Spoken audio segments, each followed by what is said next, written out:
E aí pessoal, no vídeo de hoje nós começaremos a série sobre locais de Eriador, as Terras Solitárias, contando primeiro a história de Eregion, antigo reino élfico na encosta ocidental das Montanhas Enevoadas, nas terras conhecidas como Azevin. Antes de começar o vídeo, aproveitem aí e deixem um like e se inscrevam no canal. Tendo dito isso, vamos ao que interessa. O reino de Eregion foi fundado no início da Segunda Era pelos Elfos Noldorin, refugiados da ruína de Beleriand, que se estabeleceram na região entre as Montanhas Enevoadas e os rios Bruinen, Miteitel e Glanduin. Nessa época, essa região era coberta por bosques verdejantes e era atravessada por vários cursos d'água que eram alimentados pelo degelo das montanhas, sendo o mais conhecido deles o Cyrano, que nascia próximo aos portões ocidentais de Khazad-dûm. A própria proximidade com Khazad-dûm não se dava pelo acaso. Os Elfos Noldorin eram exímios ferreiros e artífices, tendo procurado se estabelecer próximos aos anões do povo de Durin, de maneira a trocarem conhecimentos sobre metalurgia e joalheria e praticarem mutuamente o comércio. É importante destacar que a rivalidade dos anões com os elfos, na verdade, se restringia entre os anões e os elfos denominados como Sindar, ou Elfos Cinzentos, e não entre os anões e os Noldor, que por sua vez possuíam grande amizade devido aos interesses em comum e à devoção de ambos ao Valar Howler. O reino de Eregion foi fundado, mais precisamente no ano 750 da Segunda Era, pelos Noldor, tanto da linhagem de Fëanor quanto os da linhagem de Fir-Nafin, mais precisamente por Celebrimbor e por Galadriel, respectivamente. Celebrimbor, filho de Curufin, havia nascido em Nargothrond, reino governado por Finrod Felagund, filho de Fir-Nafin e irmão de Galadriel, que vivia no reino naquela época. Curufin e Celeborn acabaram sendo expulsos do reino por arranjarem problemas com Lúthien e Beren, enquanto estes iam em busca da Silmaril, mas essa é a história para um outro vídeo. Porém, apesar da expulsão de seu pai e de seu tio, Celebrimbor repudiou suas atitudes e não se juntou a eles, já que ele não se encontrava sob o terrível juramento de Fëanor, que obrigava seus filhos a buscarem a Silmarils a qualquer custo. Durante a virada da Primeira Era para a Segunda Era, muitos elfos que haviam habitado Nargothrond, incluindo Galadriel e Celebrimbor, passaram a morar nas margens do Lago Neunion, que seria mais tarde conhecido como Vesperturvo, onde seria construída Anúminas, a capital do reino do Nedai de Arnor. Muitos desses elfos, liderados por esses dois e pelo marido de Galadriel, Celeborn, se mudaram posteriormente para as proximidades das Montanhas Enevoadas, fundando Eregion.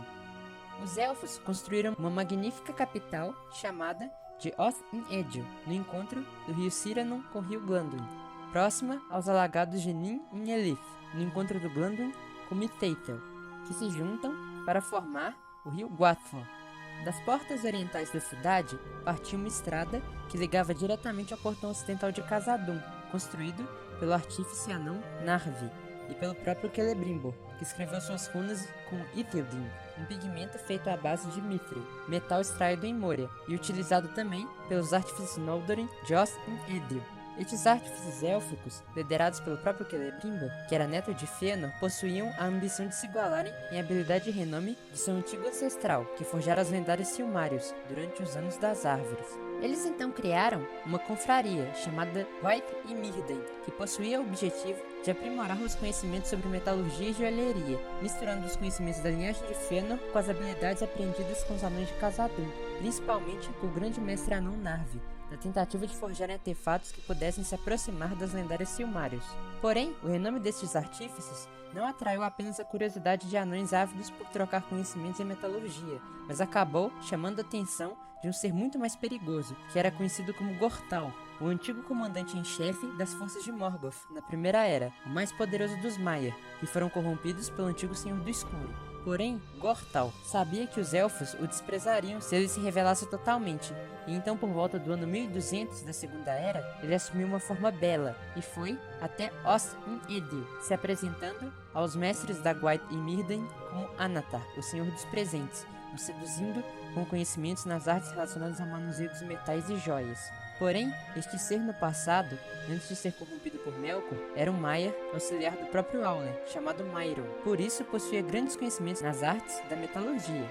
Devido a isso, Celebrimbor e os outros artífices o aceitaram na confraria, pois possuía uma grande ambição por conhecimentos. Anatar, então, os tentou com o conhecimento de um imenso poder, o conhecimento de como poderiam ser forjados os anéis de poder. A confraria então forjou inúmeros desses anéis, que possuíam propriedades mágicas, mas os mais poderosos eram os 9, que seriam entregues posteriormente aos humanos, e os 7, que seriam dados de presente aos anões.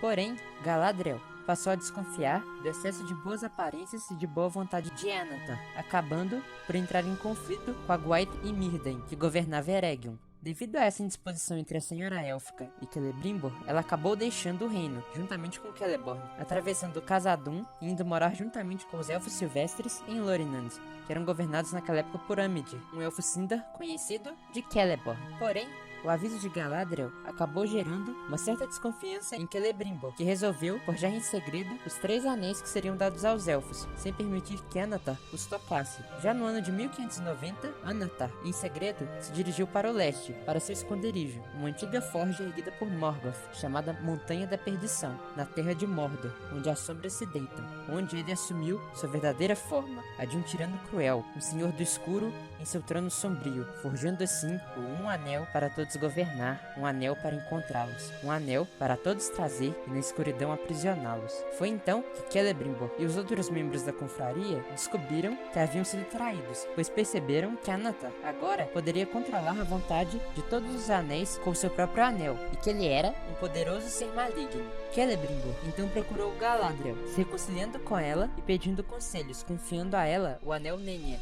Ele também procurou Gil-galad, alto rei dos elfos que vivia em Lindon. Ele confiou os outros 2 anéis, Vilya, que seria dado posteriormente a Elrond, e Narya, que seria dado depois a Círdan, o armador. Por sua vez, o daria muito mais tarde a Gandalf. Porém, agora era tarde demais. Annatar acabou se revelando como Sauron, o novo Senhor do Escuro, e acabou declarando guerra a Eregion, invadindo Eriador em 1695, marchando com um incomensurável exército de orcs pelos desfiladeiros do Isen, incendiando florestas e devastando todos os locais por onde passava. Gil-galad então enviou Elrond comandando um grande exército para barrar o avanço de Sauron, mas tais reforços não foram suficientes. Em 1697, o Senhor do Escuro colocou Os-in-Edil sob cerco, tomando a cidade e praticando todo tipo de atrocidade com seus habitantes. Os poucos sobreviventes foram levados por Elrond para um refúgio ao norte, chamado Imladris, que se tornaria conhecido posteriormente como Valfenda. Porém, Sauron não se encontrava satisfeito destruindo Eregion e sua capital. Ele queria saber a localização de todos os Anéis de Poder. Ele facilmente conseguiu saber onde se localizavam os 9 e os 7, já que ele havia participado de sua forjadura, os rastreando com um anel. Entretanto, ele não conseguia encontrar os 3, forjados por Celebrimbor, em segredo. Ele então torturou o elfo com tormentos inimagináveis, para que este revelasse a localização dos anéis. Porém, Celebrimbor resistiu até o fim, sendo empalado em uma lança e alvejado por flechas na entrada da cidade. Sauron então se apoderou dos 9 e tentou controlar os 7, que estavam sob o poder dos anões, mas não conseguiu, já que esses possuíam corações duros e não podiam ser controlados até serem reduzidos a espectros, apesar de que os anéis despertaram neles uma certa sede por ouro, que futuramente iria os prejudicar. Temendo sofrer o mesmo destino de Celebrimbor, e ao ver que não poderia derrotar Sauron, Gil-galad enviou uma mensagem pedindo auxílio a Tar-Minastir, rei de Númenor, que enviaria uma grande frota liderada pelo almirante Siriatur, que desembarcou no litoral de Eriador, no porto de Lonsdaer, uma colônia númenoriana no litoral de Eriador, construída séculos antes pelo rei Tar-Aldarion, e marchou com seu poderoso exército, formado por mais de 150 mil Númenóreanos, vencendo Sauron, juntamente com Gil-galad e Elrond, expulsando suas forças em direção aos vales do Isen. Porém, antes que Sauron pudesse recuar com seu exército pelos desfiladeiros, os anões de Khazad-dûm enviaram suas tropas para o local, atacando a retaguarda do exército do Senhor do Escuro e aniquilando totalmente suas forças, de modo que ele teve de fugir praticamente sozinho para Mordor, onde ele passou a elaborar maquinações para conseguir derrotar os Númenóreanos. Bem, milhares de anos depois, no final da Terceira Era, a Sociedade do Anel acabou passando pela região de Eregion, que passou a ser conhecida como Azevin, acampando nas proximidades das ruínas de Os-in-Edil, onde Legolas disse: "Só escuto pedras lamentando por eles. Escavaram-nos das profundezas, moldaram-nos em formas belas, construíram-nos em edifícios altos, mas agora todos se foram." Então é isso aí, pessoal. Vamos ficando por aqui. Aproveitem e deem uma olhada no vídeo da semana passada sobre as Montanhas Nevoadas. E esperem outros vídeos sobre a região de Eriador. Semana que vem eu vou trazer um sobre Valfenda. Então, até mais!